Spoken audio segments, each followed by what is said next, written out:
পুরান ঢাকার যত ঐতিহ্য আছে সেই ঐতিহ্য আমরা ফিরিয়ে আনবো ইনশাআল্লাহ।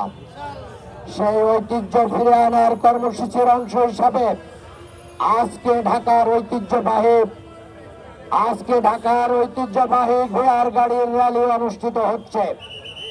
এই র্যালির মাধ্যম দিয়ে পুরান ঢাকাবাসীকে আমরা এটা বলতে চাই, আমাদের পূর্বপুরুষেরা যে ঐতিহ্য রক্ষা করেছিল, ঐতিহ্য এনেছিল, আমরা নির্বাচিত হলে সকল ঐতিহ্য রক্ষা করা হবে ইনশাআল্লাহ।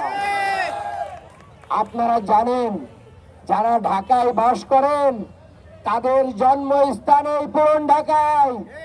পুরান ঢাকার মাধ্যম দিয়ে ঢাকার সূত্রপাত হয়েছে। কাজেই আগামী দিনে পুরান ঢাকার উন্নয়ন ছাড়া ঢাকার উন্নয়ন হতে পারে না।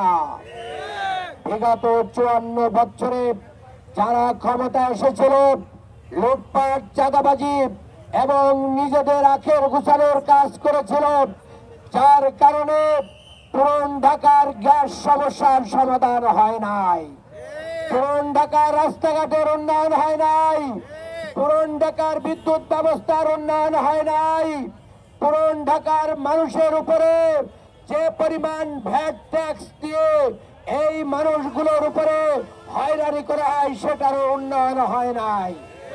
আমরা স্পষ্টভাবে দেখছি পুরান ঢাকার অনেক জায়গায় আমাদের সূত্রাপুর এবং ওয়ারির বিভিন্ন জায়গাকে মানুষের বাড়িঘর, জায়গা জমিকে খাস মহলের নাম দিয়ে তাদের এই সম্পত্তি এবং বাড়ির অধিকার হরণ করা হচ্ছে।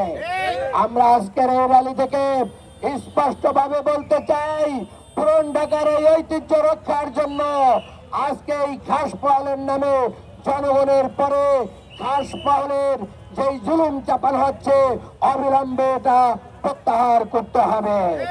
আমাদের অন্তরের অন্তঃস্থল থেকে ধন্যবাদ জানাই, আপনাদের কাছে দোয়া চাই আগামীতে গ্রিন অ্যান্ড ক্লিন ঢাকা গড়ার ক্ষেত্রে, মাদক মুক্ত ঢাকা গড়ার ক্ষেত্রে, চাঁদাবাজ, দখলবাজ, সন্ত্রাস, নৈরাজ্যের বিরুদ্ধে একটি মানবিক, বসবাসযোগ্য, শান্তিপূর্ণ ঢাকা চাই গঠনের জন্য আগামী নির্বাচনে